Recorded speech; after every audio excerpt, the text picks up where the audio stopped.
Olá, meus amores, tudo bem com vocês? Estamos aqui novamente, iniciando mais uma aula de História para os 8º anos, né? A turma aí do 8º ano, para a gente dar continuidade a um assunto que a gente já vem estudando há algumas aulas, né? 2 aulas atrás, que é a Revolução Francesa. A gente hoje vai entrar, né, em alguns momentos aí que existiu, as fases da Revolução Francesa. Mas antes da gente iniciar o tema, né, vamos devagar aqui. Eu sou a professora Vanessa, da Escola Municipal para Aulas Digitais, e eu sempre lembro que eu não estou só, né? Sempre eu estou muito bem acompanhada. A gente tem a participação aqui de Brielle, fazendo a interpretação de Libras, deixando essa aula mais acessível para todas e todos, certo? A gente tem uma equipe de produção massa aqui, Bia e Billy, que deixa essa produção ainda mais bonita para a gente, e junto com a gente aqui, para interagir no chat com vocês, está o queridíssimo professor Luciano. Fala aí, professor. E aí, pessoal, tudo bom com vocês? Então, a gente está aqui no chat, estamos aqui com a professora Vanessa. Vamos aproveitar e pedir para que, se você ainda não fez o download do aplicativo do Educa Recife, aí você vai olhar aí para o canto da tela que o nosso produtor Billy Boy vai jogar aí, ó, já jogou os QR Codes. Aponta o celular para o QR Code, ele vai direcionar você para a loja de aplicativos respectiva do seu celular, seja Android ou iOS. Aí baixa, faz o download, você vai ter aí um login que vai ser direcionado aí para você pela sua escola, e por meio do aplicativo você pode acompanhar as nossas aulas ao vivo aqui, melhor ainda, né, professora, com a internet financiada, e interagir conosco aqui pelo chat. Eu estou aqui no chat esperando a participação de vocês na aula. Então, beleza? Vamos lá, professora, é contigo. Exatamente, né? O recado foi dado, e se você não conseguir, né, acompanhar essa aula ao vivo, você pode acessar essa aula no canal do YouTube, né, do Educa Recife. Então, se inscreve lá no canal. Se ficou alguma dúvida, quer fazer algum comentário, deixa lá, né, nos comentários, que a gente fica bem atento para responder vocês, tá bom? Então, bom, como eu já estava falando, né, o tema da nossa aula é Revolução Francesa. A gente vai dar continuidade com esse assunto, que é um assunto, né, um acontecimento da história, né, mundial, que houveram muitas fases, né? Não foi um movimento linear, como a gente estava falando na aula anterior, né? Existiram vários momentos dessa revolução. E a gente viu que essa revolução foi um acontecimento muito importante, né? Para a questão mundial, enfim, não só na França, mas também para o mundo. Foi uma referência gigantesca aí na história da humanidade, né? Então vamos lá. Inicialmente eu quero trazer aí essa charge, né, para vocês observarem. Olha aí na tela, se liga nessa charge aí, olha. Não posso ser responsabilizado pela chuva e pelo bom tempo. Acalme-se, ora. E a gente está vendo aí a figura, né, do rei, representando aí o Luís XVI, que a gente já viu nas aulas anteriores, né, que tinha lá a questão do poder absoluto, e a população ali indignada, né, revoltada. E o que quer dizer, né, essa charge? O que é que está falando aí? O que é que ela representa quando o rei fala assim, acalme-se, ora, né, para a população ali que estava insatisfeita, havia aquele clima de insatisfação social. E, professor Luciano, será que o senhor tem algum palpite aí, né? Aquele momento ali tão conturbado que a França vivia numa crise econômica, política, onde havia uma questão de miséria, de fome, né, da população em geral. É interessante essa charge, né? Você vê o rei aí, inclusive ele bem maior, né, do que a população, tá? Então, que significa aí, muito provavelmente, né, que a charge, ela está dando a ênfase ao fato de que o rei, nessa sociedade francesa, ele tinha uma importância muito grande, né? Aí existia ainda aí, eu acho que a professora Vanessa deve ter trabalhado isso com vocês nas aulas passadas, como eu não estive com ela aqui, então eu não posso afirmar, mas tenho quase certeza que ela trabalhou isso com vocês, né? nesse período aí, existia na França um sistema chamado de absolutismo. Então, no sistema absolutista, os reis, né, ou as rainhas, governavam com poderes quase que totais, né? Então, tudo que acontecia na sociedade, né, acontecia por permissão ou não do rei. Então, aí a gente vê, né, que no início, né, do processo revolucionário, a França passou por uma crise muito grande e a população se revolta aí contra o rei, né? Então, eu acredito que tinha a culpa do rei aí, mas eu vou deixar para a professora Vanessa trabalhar melhor com vocês aí, para não estar dando aqui, ó, spoiler da aula. Exatamente, né? Foi feita aí uma análise do professor, excelente análise, e é justamente isso, né? A gente falou nas aulas anteriores a questão do absolutismo, né? Onde ali a gente viu que a sociedade francesa, ela era dividida em estados, né? O primeiro estado, que era o clero, o segundo, a nobreza, e o terceiro, que era a maior parte da população, era o povo em geral, né? Que estava sofrendo a questão dos impostos, né, passando por fome, miséria, como a gente estava falando, desigualdade social, para o quê? Para alimentar o luxo e a riqueza do primeiro e segundo estado. Então, isso estava causando uma insatisfação popular, né? Então, assim, essa charge vem para trazer, né, essa mensagem aí do povo aí revoltado e o rei dizendo: calme-se. Calma como, né? Se todo mundo ali passando fome na miséria, e aí o povo estava se rebelando, né? Tendo essas movimentações para mudar aquele regime, aquele sistema ali que não estava sendo legal, certo? Então vamos aí. Primeiro a gente chega a essa fase aí, né? A gente entender quais foram as fases do processo revolucionário. Bom, em abril de 1789, há uma necessidade de o rei, né, fala assim: vamos convocar os 3 estados, né, para a gente conversar, se reunir aqui para ver o que é que a gente pode definir para melhorar essa crise política e econômica que a França estava enfrentando. E aí existiu alguns impasses, né? Porque como ali o rei era absoluto, detinha todo o poder, a nobreza, o clero, então eles também não queriam abrir mão desse poder. Aí alguns impasses, alguns problemas existiram. Primeiro foi quanto à forma de votação, né? Decidiram o primeiro e o segundo estado que a votação ia ser por estado.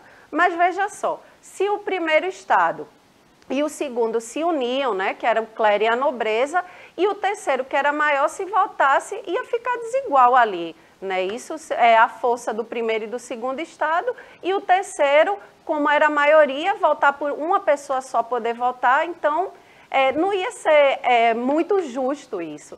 Então, houve esse impasse logo inicial, que o terceiro estado pedia para que fosse votação por indivíduo, né, por cabeça, não por estado, que senão eles saíam prejudicados com isso, né? Então, olha aí, como vocês estão vendo no slide, né? Não aceitando o voto por estado, o terceiro estado retira-se, né? Eles se recusam a participar dessa reunião e decidem se reunir separadamente. Então, aí o terceiro estado, havendo esse conflito lá, né, de não aceitação de ser voto por estado, e sim eles queriam voto por indivíduo, por cabeça, eles se reúnem, né, se retiram, se reúnem aí, olha, e se declara estar se reunindo em Assembleia Nacional, ok? Então, vamos lá entender, né? Olha aí uma representação de como foi a reunião, né, como eram as reuniões dos estados gerais. A gente vai entender também mais à frente, né, como eram as posições. Foi aí também o momento que surgem os grupos políticos, né, os partidos políticos, girondinos, jacobinos, a gente vai entender tudo isso, certo? Então, aí, olha, a Assembleia dos Estados Gerais, em 1789, essa Assembleia dizia o seguinte: a participação ia ter a participação do terceiro estado, porém eles eram subrepresentados, né? Então, se 97% da população fazia parte desse terceiro estado e só uma pessoa tinha o direito de votar, estava injusto aí, certo? Então, olha aí a figurinha aí, olha, dizendo chocada, né? Se boa parte da população estava concentrada nesse terceiro estado e só uma pessoa tinha direito ao voto, não estava muito igualitário isso. Então, olha aí, essa Assembleia Constituinte, né, que esse terceiro estado propõe aí, diz o seguinte, vejam só, a Assembleia, insatisfeito, os deputados do terceiro estado se separam e se autoproclamam em Assembleia Nacional Constituinte. Então, foi um passo importante aí nessa primeira fase, né, da Revolução, que foi a publicação da Declaração dos Direitos do Homem e do Cidadão, certo? Onde defendiam o direito à liberdade, à propriedade e à igualdade de todos perante a lei. A gente viu também nas aulas anteriores que dentro desse momento aí, onde estava né, esse processo revolucionário, do momento que estava havendo esses levantes na França, existia também uma forte influência das ideias iluministas, que a gente viu também em aulas anteriores, né, sobre essa questão da liberdade de expressão, liberdade religiosa, né, tudo isso que a gente sabe que naquele momento existia muita influência da Igreja Católica. Então, quando os ideais iluministas começaram a trazer uma outra perspectiva para aquela sociedade, naquele momento, foi muito importante, né, para alguns movimentos, inclusive a Revolução Francesa. Mas vamos aqui, olha. Então, a Assembleia Constituinte, o que é que dizia nessa Assembleia, né? O que é que continha nela? Que ela foi presente de 1889 a 1792. Então, decretou, veja que houve alguns avanços aí em relação às leis, né, o contexto social que a França tinha naquele momento. Então, aí decretou a abolição dos privilégios feudais, né, ali a nobreza que era donos das terras, então aboliu isso, né? Então, foi um passo muito importante ter essa Assembleia Constituinte. Outro ponto aí, vejam na tela, foi aprovar a Constituição Civil do Clero com fisco e nacionalização dos bens e da Igreja Católica. Além do que a gente já estava falando da publicação da Declaração dos Direitos do Homem e do Cidadão. E aí aprovou uma Constituição para a França, em 1791. Então, aí foi um grande passo, um dos primeiros momentos aí do processo revolucionário, né? Então, aí vem essa questão da revolução, né? O que é que foi que simbolizou, assim, o início mesmo? Como a gente estava dizendo, a revolução não foi linear, né? Não teve assim, ninguém sabia o que é que ia acontecer. Foi vários processos acontecendo, vários momentos, manifestações, revoltas, insatisfação da população. Então, mas teve um símbolo, né? Teve um marco ali de que foi o pontapé inicial, vamos dizer assim, para o processo revolucionário. Então, esse momento, né, de revolta popular que existia, em 14 de julho de 1789, a queda da Bastilha, né, gente? A tomada da Bastilha. E vamos ver aqui, olha, a queda da Bastilha é o símbolo, veja aí, do início da Revolução Francesa. E o que era essa Bastilha, né, professora? Olha aí, a prisão onde ficavam os presos políticos, aqueles considerados inimigos do rei francês. Então, quando a Bastilha, né, a tomada da Bastilha ali pelos revolucionários, rebeldes, né, é tomada, aquilo ali é como se fosse o pontapé inicial, o símbolo do começo da Revolução, certo? Apesar das revoltas, da insatisfação já está se ocorrendo, né, ali desde que a crise se instaurou dentro da França. Outro ponto aí, olhem na tela. Em 14 de julho de 1789, a Bastilha foi tomada pela população parisiense, insatisfeita com a crise, certo? Então, aí vocês estão vendo na gravura, né, onde que ficavam esses presos políticos que eram considerados inimigos, né, desse rei francês, que naquele momento era o Luís XVI. Então, vamos lá. Uma curiosidade para vocês. Apesar, né, das mulheres, olha aí como está na tela, as mulheres participaram da tomada da Bastilha, organizaram clubes patrióticos, estimularam os homens a lutar, mas as suas reivindicações de igualdade e de direitos não foram atendidas, né? Apesar das as mulheres terem participado ali dos levantes, né, ter ajudado, ter ido às ruas, né, protestado, insatisfeitas, mas elas não tinham direito de igualdade perante a lei. A gente sabe aí que a mulher, né, dentro do contexto da humanidade, em muitos momentos, né, foi excluída, né, das leis e tudo mais. E por isso que foi tão importante assim, alguns movimentos, né, onde as mulheres puderam conquistar alguns direitos. A gente sabe que ainda tem uma caminhada a se seguir, né, mas a gente já conseguiu alguns avanços em relação a isso. Vanessa, e nesse sentido do que a professora está falando, aí eu recomendo para vocês, por exemplo, que pesquisem a respeito, né, da figura da Olympe de Gouges.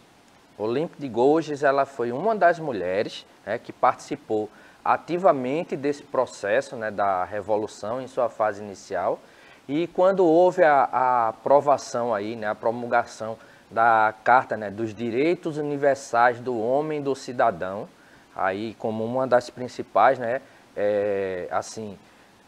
conquistas desse momento, que as mulheres ficaram de fora, né, elas participaram ativamente, né, foram para as ruas, pegaram arma, participaram de tudo e foram excluídas. Então a Olympe de Gouges, né, como forma de protesto, ela vai redigir a Declaração Universal dos Direitos das Mulheres e das Cidadãs, exatamente para fazer frente a essa declaração que havia sido promulgada, né, e trazer aí a importância, né, de se incluir as mulheres, né, também, né, para que elas pudessem, né, gozar aí desses direitos, né. Então, nesse sentido, né, fica esse registro, mas pesquisem, né, vocês vão encontrar dados muito interessantes sobre a Olympe de Gouges, né. Então, porque as mulheres, né, elas foram muito ativas nesse processo. Então, é necessário a gente pontuar isso, né, como a professora já pontuou, aí eu trago essa dica aí também para vocês. Exatamente, ótima dica aí, mas uma curiosidade histórica para vocês, né? Mas vamos seguindo aqui. Então, a Constituição de 1791, essa logo inicial, né, tinha a forma de governo passou a ser uma monarquia constitucional, né? A figura do rei ainda existia, né, era uma monarquia, porém, né, ele não tinha o poder absoluto ali, certo? Ele era sujeito a responder uma Constituição, né? Essa Constituição aí de 1791. Então, vamos ver aí na tela. Estabeleceu o voto censitário, que a gente vai entender o que é esse voto censitário, e manteve-se a escravidão nas colônias, né? Então, algumas coisas teve avanço, como essa declaração, né, dos direitos do homem e do cidadão, mas algumas coisas ainda se permaneciam, né, se mantinham ali, como a escravidão nas colônias, como a figura do rei, certo? Então, vamos aqui. O voto censitário também. Veja o que era o voto censitário. Era o direito do voto apenas àqueles cidadãos que pagavam impostos, certo? Então, é um voto relacionado a uma pessoa que tinha um privilégio econômico na sociedade. Então, ou seja, nem todo mundo podia votar. Então, algumas coisas ainda não estavam tão legal assim, né? Então, aquela ala mais radical, né? Aquela ala que estava realmente assim indignada, não queria isso, né? Queria que houvesse uma outra transformação, até porque essa figura aí do monarca, do rei, não era interessante se manter. Mas vamos lá, porque tiveram vários momentos, como eu disse no início da aula. Então vamos seguir aqui, olha, a monarquia constitucional, que durou de 1791 a 1792, olha o que a gente pode observar. A manutenção da monarquia como forma de governo dava um movimento e ar de continuação, né? Continuidade. Então, não tinha muita mudança. Se tinha ainda a figura ali do rei, as lideranças populares aumentavam seu prestígio junto às massas, né? Entre elas destacavam Danton, Marat e Robespierre, que a gente vai entender quem são esses camaradas aí. E os partidos políticos começam a se delinear, né? Aí que começam esses grupos políticos a se desenhar nesse momento, né? Então, ainda não estava legal, como eu estava falando, esse momento ainda no poder, né? Quem estava mais à frente era mais a ala conservadora, né? Da alta burguesia, e a massa mais popular, certo? Os populares não estavam muito satisfeitos com essa Constituição ainda, porque eles eram anti-monarquia, ok? Então, vamos avançar, né? Então, aí vejam uma imagem, né? Uma pintura, o fim da monarquia na França. Dia 10 de agosto de 1792, um grupo de revolucionários toma o Palácio das Tulheiras, onde vivia a família real, e nesse momento a monarquia francesa acabava de vez, dando lugar à república, proclamada no dia 21 de setembro, certo? Então, a gente vai entender o processo de quando a monarquia acaba, né, se finaliza e começa o processo de república, que era chamado a Convenção, ok? Então, vamos lá, olha, as forças políticas, vamos entender quem eram esses partidos, esses grupos políticos que estavam surgindo naquele momento, né? E o que é que a gente pode observar para os dias atuais? Observem, vejam, girondinos representavam a alta burguesia, defendiam posições moderadas a garantir a sua riqueza econômica. Então, esse grupo aí dos girondinos, eles na Assembleia ali, quando havia aquelas reuniões, eles se posicionavam ao lado da direita, certo? Então, eles representavam a alta burguesia, tinham ideias mais conservadoras, até porque eles queriam manter os privilégios dele, né? Não queriam romper com aqueles privilégios que eles já tinham. E eles se posicionavam à direita. Os jacobinos, olhem aí na tela, representavam a pequena e média burguesia e o proletariado e defendiam posições mais radicais em benefício dos oprimidos. Um dos líderes bem famoso aí dos jacobinos é o Robespierre, que a gente vai entender um pouquinho, né, a trajetória dele aí como líder jacobino. E os jacobinos, na Assembleia, naquela reunião, quando existiu ali dos deputados, eles se posicionavam do lado esquerdo, certo? E existia um outro grupo político que eram a planície ou pântano, que representavam a burguesia financeira, não tinham posições políticas definidas, eles acompanhavam os vencedores, né? Era a união entre girondinos e o grupo da planície. Então, esse grupo era aquele em cima do muro. Quem vencesse, né, tá de boa. Então, veja, o que a gente pode fazer uma relação, né, com o que a gente entende hoje de política, de partido político, não é isso, professor Luciano? Essa turma aí da planície, né, o pântano, seria equivalente ao que a gente conhece hoje, né, na nossa política, como a galera aí do Centrão. Então, aquele pessoal que está lá no Congresso Nacional, que é inclusive a maioria, né, do Congresso, eles estão lá e eles são tipo assim, aliados de ocasião, né? Então, eles têm os interesses deles, né? E eles vão se aliando ao presidente da República de acordo com aquilo, né, que ele vai, tentando colocar como leis, né, e que, assim, estejam de acordo com o interesse que aquele pessoal lá ele tem ou com o segmento que eles representam, né? Então, a gente tem as bancadas, né, mais para a direita, né, centro-direita, para a esquerda, centro-esquerda e o centro. Então, seria mais ou menos uma comparação, certo?